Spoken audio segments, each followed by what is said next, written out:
Hi everyone, my name is Bridget, and in my previous video I started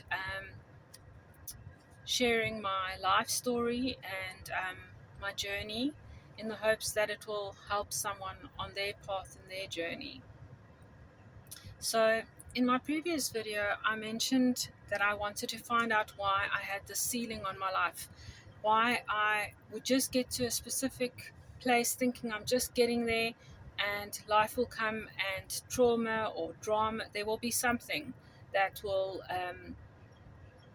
how do I say, um, create chaos for me, that I had to start over again.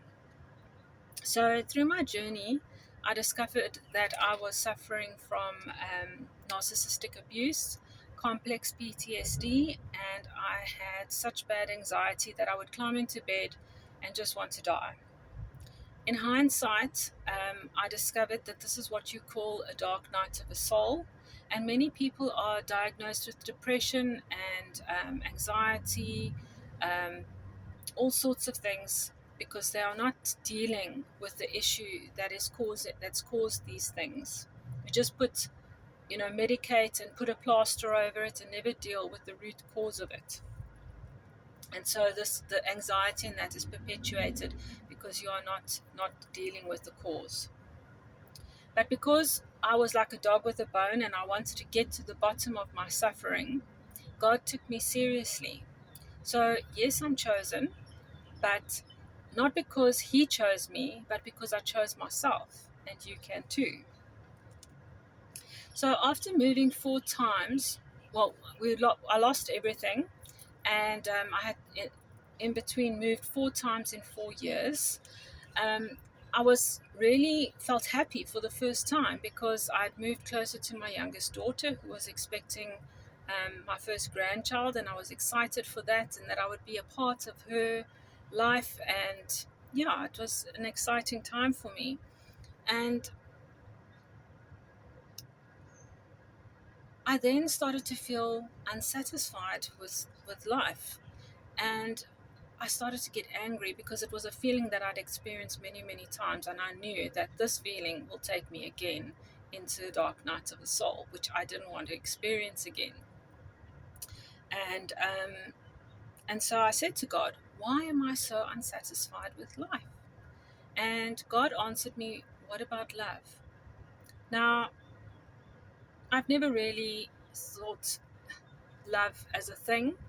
I just, if it happens, it happens. If it doesn't, it doesn't. And I really felt that our television and stuff had given such an unrealistic version of what love is that it's unattainable. But God showed me that it's love for yourself. Love for yourself first. So I had to go and look, where in my life was I not loving myself? Um, letting things slide. Betraying myself. Where was I betraying myself, which brought on betrayal from others? What was I allowing in my life that I knew wasn't good for me, but I accepted it anyway? Where was I showing up for others, but not for myself? Where was I settling in life? I realized that once I started to make different choices for myself and stopped responding to the drama and chaos in my life like I had previously responded to it, rather not immediately wanting to go and fix it, but to just hold back and wait for the right guidance, that my life started to become less intense. God showed me when we are hard against life, when we are pushing, when we are grinding and trying to force and make things happen, life is going to be hard against you. But when you are soft against life, allowing solutions and things to come towards you, not going to try and fix it, then life becomes softer towards you. That humanity has been chasing an end goal, the end game, but we are not human doings, that we are human beings, that we should take time to just be. That doesn't mean that you must be lazy, but we should be operating from a place of peace to create a life of peace. In my previous life, running 2 businesses and doing clients from 7 to 7, one every hour, I was pushing against life. God showed me we are constantly under spiritual attack until we find the kingdom within. Ephesians 6 verse 12, for our struggle is not against flesh and blood, but against the rulers, against the authorities, against the powers of this dark world, and against the spiritual forces of evil in the heavenly realms. You are first and foremost the soul, spirit. So you are spiritual first and foremost. But they made spirituality taboo, a joke, unrealistic. But guess what? Spirituality is the missing piece to the puzzle of your life. Do you honestly think God created us to work, grow old, and die? God said in Jeremiah 29 verse 11, I know the plans to prosper you and not to harm you, plans to give you hope um, and a future. So God has a plan for us. But we have been trying to go down our direction, our own way. And He gave us free will to do that. And like I said in my previous video, you can live a life without God, and it's going to be difficult. Or you can live with Him, and we can experience, or walk with Him and experience eternal life. But we ultimately have to make that choice. So, how do we do this?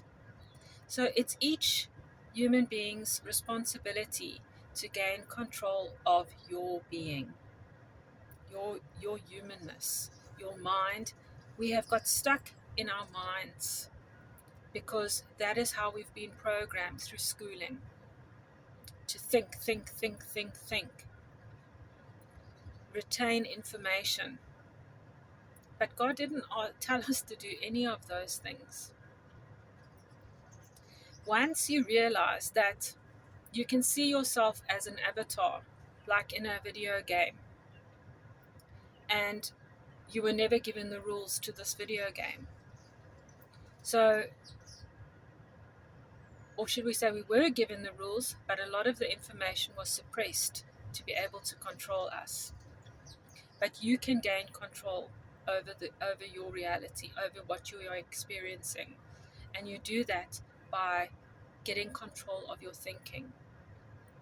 You see, if you keep on thinking the negative thoughts, you will just get more and more of the negativity. If you think positive thoughts, you will get more and more positive things unfolding in your life. And this is how we create a brighter future for all.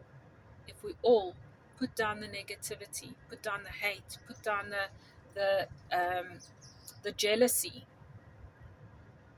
pointing fingers at each other, none of us has the right to point any fingers at anyone. We've all trying to just do our best with the little bit of knowledge that we've been given.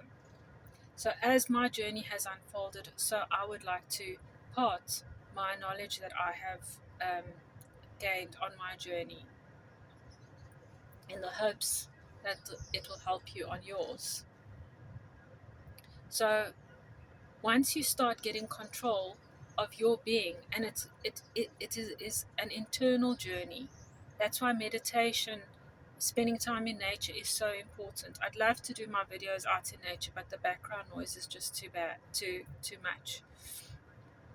So once you get control over your being, you have more control over your life. Until then, you are just creating by default. So this is the path to be taken. This is what Jesus meant about being reborn, not dying to be reborn. Your ego needs to die. And I say that you cannot kill your ego. Your ego is an integral part of who you are. You need your ego to be able to create. It's where your desire comes from. So it's about gaining control of the ego. And the ego is going to want to make you feel safe. It's going to say, no, no, no, don't go this, you know. But this is the thing. Once your higher self is in control, your ego becomes calmer, because then your ego realizes, but wait a minute, it's safe for my higher self to be in control. It's safe to surrender, because your higher self is God. You are a soul, a spark of God made flesh. So I hope this video helps someone on their path. And yeah, thanks for listening. God bless.